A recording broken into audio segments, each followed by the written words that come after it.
I'm Tyler Suiters at the COP15 conference in Copenhagen, and with me now is Phillippe Joubert, who is president of Alstom's power sector. Phillippe, it's a pleasure to have you back with us today. Pleasure too. Let's begin with your role here at these intergovernmental talks.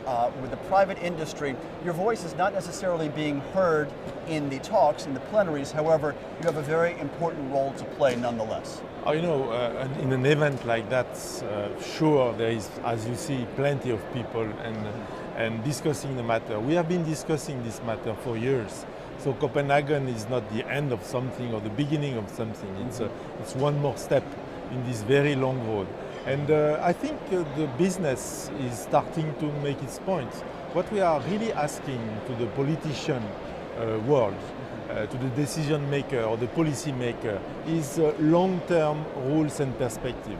What the business needs at the end of the day is a price for CO2, for example, is a long-term environment that allows the market to work freely. We don't need any government to tell us what is the best technology, what do you have to do here and there. What we need is a framework that allows us and allow the market forces to work freely in the long term. This is what we need here, a long-term perspective. Well, let's talk, Phillippe, about what a price on carbon internationally would mean to Alstom and the power generation that you are working with. And let's start with coal. The relevance of carbon capture and storage. You have done significant testing in the United States specifically, Absolutely. And it seems that it has been quite successful and it has gone somewhat beyond your expectations. Yeah, coal is a fantastic subject because coal is important for the United States for sure, for some country in Europe, and also for some so-called developing country like China or India. So coal will be part of the mix. There is no way that you can supply the electricity that the world needs without using coal. On the other hand, we have to lower the CO2 emission drastically. So we have to find a solution to lower the emission from coal. You do that in two methods. First, you go in the efficiency side, and you work to be the most efficient you can, but you reach a limit anyway. And then what we have done, and the example that you have taken with AEP, with Mike Morris, we have developed a technology, and Alstom has developed a technology that Mike has used in his first plant. And what is great, and he has said that last week, I think publicly, the first results are fantastic, but we have to be cautious because as it's still a demo, but it's really going much better than expected. And second, we have been very pleased to see that the Secretary Xu and DOE have decided to finance the next step, which is to go to 250 megawatts capture plant with the CO2 being stored directly under the plant, which will be the first time ever and an example for the world. When you mentioned the Mountaineer plant specifically in West Virginia, your partnership with EPRI and with AEP, Absolutely. You've had success in terms of your capture rate. You've had dramatic success in terms of reducing the power required to capture. But how far away are you from making that leap to commercial scale technology? We said in 2005, when we started this program, that we will be ready to be commercial in 2015. We have been a little seen as dreamers, but we said, industry has always come with the solution. Just give us the perspective, the long-term perspective, and we are absolutely confident in our technology. And that's what we are doing now. We're in 2009, 2010. We are already going to 250 megawatt, which is the size that we need to finally now test the commercial side, and we will be ready probably before 2015. Let's discuss the renewable side, Phillippe, which is very popular here in Copenhagen right now.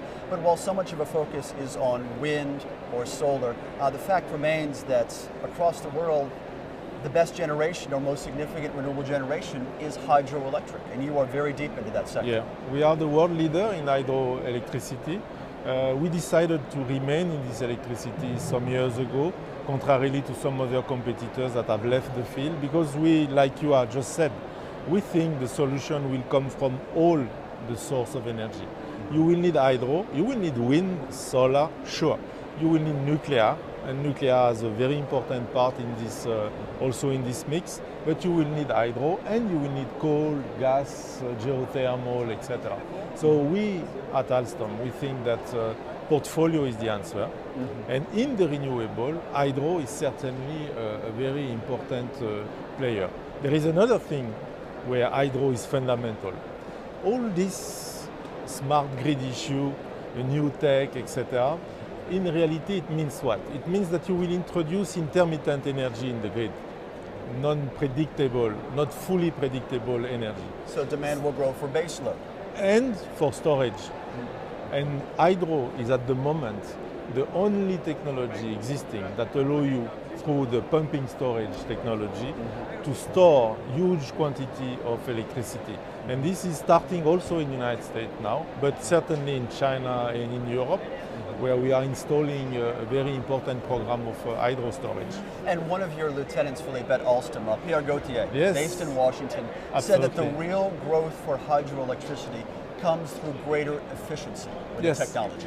Yeah, because as in any technology, the last years have been seeing a lot of progress in efficiency, and the oldest installation 20 years or 30 years ago now could receive, without changing the civil works, without changing the plant itself, we can introduce new profile that will certainly increase the electricity supply for the same amount of water. Final topic, and you addressed this briefly earlier, Phillippe, that is the nuclear sector. Yep. There is great potential there. However, the economic conditions right now seemingly couldn't be worse for building plants. You are probably referring to the cost of capital, of cost of the financing. Yes. Yes, certainly at the moment. But you know, when you start a nuclear adventure, you start first for 15 years of permitting, building, and commissioning, 10 to 15 years. Then perhaps today it's not a fantastic condition. Tomorrow it will be again, and nuclear will be part of the equation. We have just invested, as you know, a very big factory in Tennessee, in the United States, to build the nuclear turbine.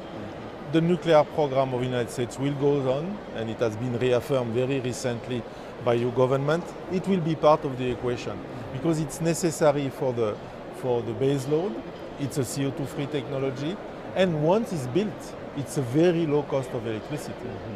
Is it fair to take any of the scenarios that are underway right now by your fellow French company, Areva, the failures, the successes, both relative with their construction around the world, Finland, France as well, as indications of how the nuclear industry is progressing right now, or indications of how future construction will be? No, I mean, Areva is a very strong player in the nuclear field to be respected. They have launched a new technology, the EPR, that is being built. As any first time, it is experiencing some difficulty, but they are leader in this field, and they absolutely are confident in their technology.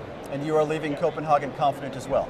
I am very, very positive on what is happening. I've been here for only a few hours, but what I am seeing already, the momentum, you know, this is what is important, this kind of event.